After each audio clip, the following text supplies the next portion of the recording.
Okay, so I want to talk about something that's really important in this process of conscious manifestation in to live a life as a creator.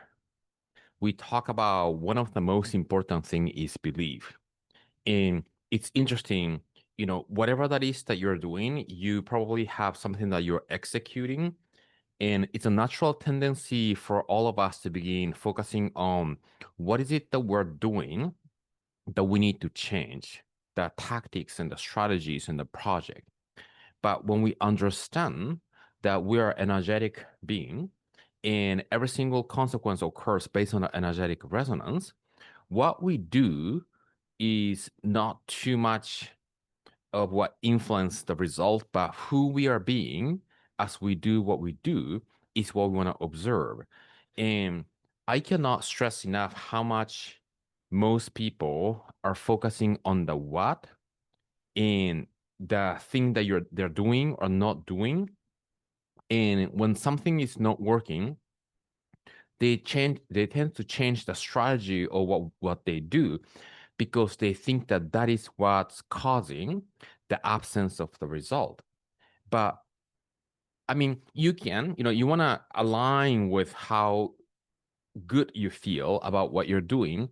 But most of the time, if you're selecting something that, let's say, others are doing that's working, and if it's not working for you, more than likely that's because of your energetics and belief. So let's talk about belief, dissecting a little bit what it is and the pattern that I see in people and what I would recommend to be able to actually stay on course, right? So belief is the feeling that you have about yourself and what is true for you. Yeah. So whatever that you are believing, you're believing that it is true in your experience. And usually, most people live from the outside in, therefore, they believe what they see. Let's make it simple. They believe what they see. So if they don't see in the physical world, more than likely, most people do not believe that it's possible or it's even working. But if you let the seeing or not seeing, basically the sight, the evidence of sight or the absence of the evidence of sight, influence your belief, whether it's true for you or not, you're not the creator, but you're being created by the effect in the outside. What I mean by that is that when we understand that the consciousness is what direct energy, so what we create in the outside comes and being initiated from the inside energy, your inside belief is the cause and the outside result is the effect. But if you believe when you don't see the evidence of sight in the outside, you are flipping the cause and effect the other way, making the outside being the cause to create the effect of not believing. Does that make sense? So there are so many people who get trapped into this dilemma and they get stuck because they believe that it's true and it's happening for them only when they see in the physical world.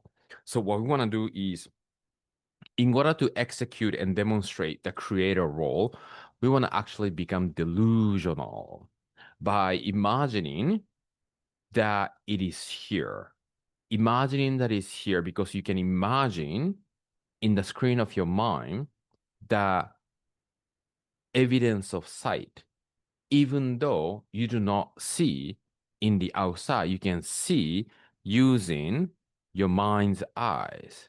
And using that mind's eyes, you can feel as if you have it, even though you haven't detect the evidence of sight in the observable physical world. And you can feel internally using that mind's eyes to be there as if it already happened because you can use the intention and the choice in what you're imagining and what you're paying attention to and what you're giving energy to internally in the screen of your mind to trick the subconscious mind and the brain to forget about not having in the outside world because you're so consuming yourself with that imagination and feeling as if you already had it. Then you're believing not only that it's possible, but you actually believe no, that you already have it because you are feeling the naturalness of the attainment of it. Does that make sense? So we want to take action to be able to do things because action is what makes us open for that things to come to us.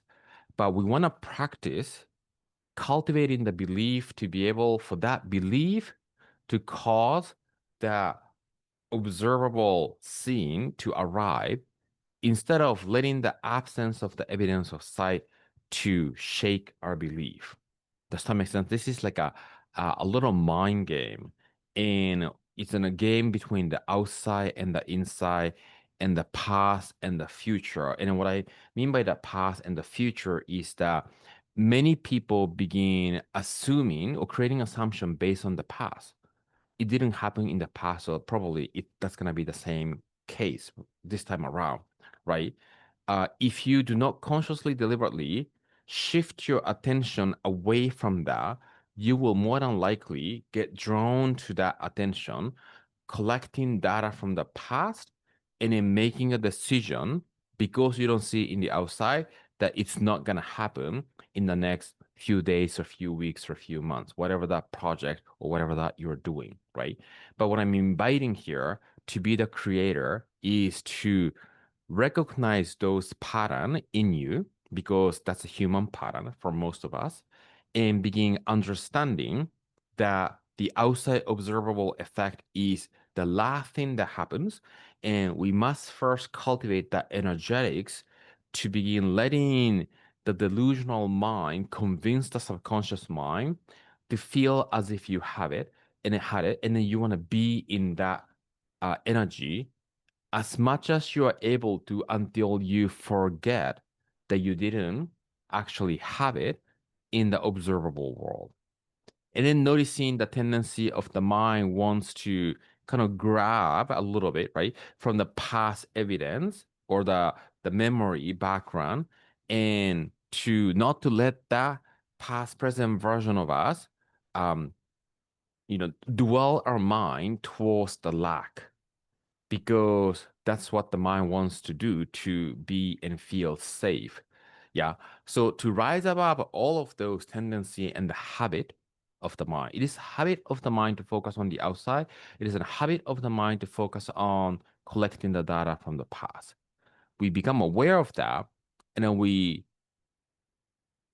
push those aside to create space. So we create room for us to begin focusing on um, deluding yourself, delusional is it's interesting. That's the key for manifestation. So if you do that, you can begin believing that that is true in your life, and it becomes natural because you're feeling that long enough. And when you feel that long enough, that naturalness, you will see things appearing in the observable world. So that's how we change and control and navigate our beliefs. So let me know if you have any questions. I'll see you in the next video.